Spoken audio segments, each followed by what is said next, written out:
Bonjour les amateurs de café. Il se peut que vous ayez commencé à envisager d'abandonner les capsules et que vous ne sachiez pas cuál es la meilleure alternative. Eh bien, si tu as des questions, dans cette vidéo, nous allons discuter des avantages et des inconvénients. Parmi deux options possibles, la cafetière super automatique et la cafetière italienne. Le plus important, au-delà de l'option que tu choisisses, c'est d'acheter du café en grains et de le moudre. Juste avant de le préparer. Parce que, comme je le répète toujours, 24 heures après avoir été moulu, il perd plus de 50% de son arôme et de sa saveur. Et je sais que c'est plus qu'évident. Mais au cas où vous auriez manqué une vidéo, souvenez-vous de toujours consommer du café naturel, pas de café torréfié ou mélange. Si vous ne savez pas de quoi je parle, je vous laisse un lien ci-dessus pour que vous regardiez une vidéo obligatoire pour vous. Commençons par le prix. Un avantage de la cafetière Moka ou cafetière italienne est le prix. C'est une cafetière très économique. Mais comme nous avons dit que le plus important est d'utiliser du café fraîchement moulu, vous devrez vous procurer un moulin pour moudre le café juste avant de le préparer. Dans d'autres vidéos, nous avons déjà parlé des différentes options de moulin. Mais je te laisse aussi le lien ici au cas où tu ne l'as pas vu. Le plus recommande lors du choix de cette option, c'est qu'au prix de la cafetière, vous ajoutez le coût du moulin que vous choisissez. Ainsi, nous obtenons les mêmes prestations. Quant à la super automatique, nous savons que le prix est plus élevé qu'une cafetière italienne, mais cela dépendra du moulin que tu choisis. Un avantage dans les deux cas est le prix de chaque café, si on le compare au prix des capsules. Par exemple, une capsule coûte environ 40 centimes par café.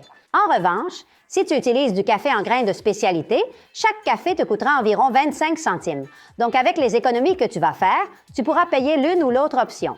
Nous continuons avec le temps nécessaire pour préparer un café. Pour moi, la cafetière italienne perd dans ce sens, car il faut faire plusieurs étapes. Tout d'abord, vous devez peser la quantité de café dont vous aurez besoin. Pour ne pas en moudre trop ou trop peu, cela dépendra de la taille de votre cafetière. La deuxième étape consiste à préchauffer l'eau. Je vais utiliser une bouilloire. Quand l'eau est chaude, vous la versez dans le compartiment pour l'eau. Tu mets le panier avec le café fraîchement moulu et à l'aide d'un chiffon, pour ne pas te brûler, tu fermes la cafetière. Vous le mettez à feu moyen avec le couvercle levé jusqu'à ce qu'il commence à monter.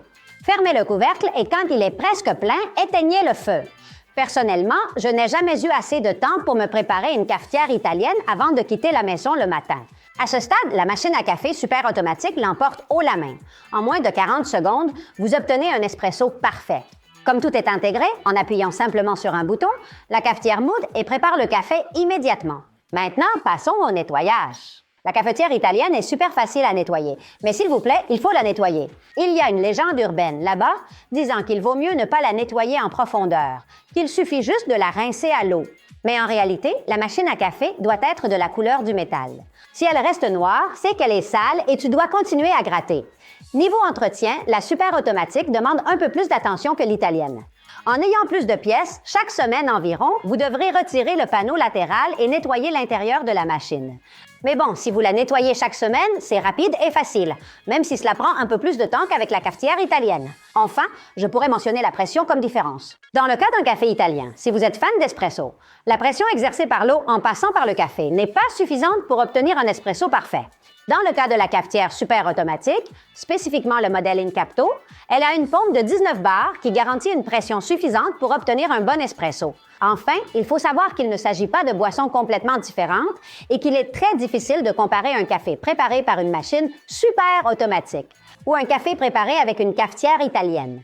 Mais l'une ou l'autre des options est valable et c'est mieux que de continuer à consommer des capsules.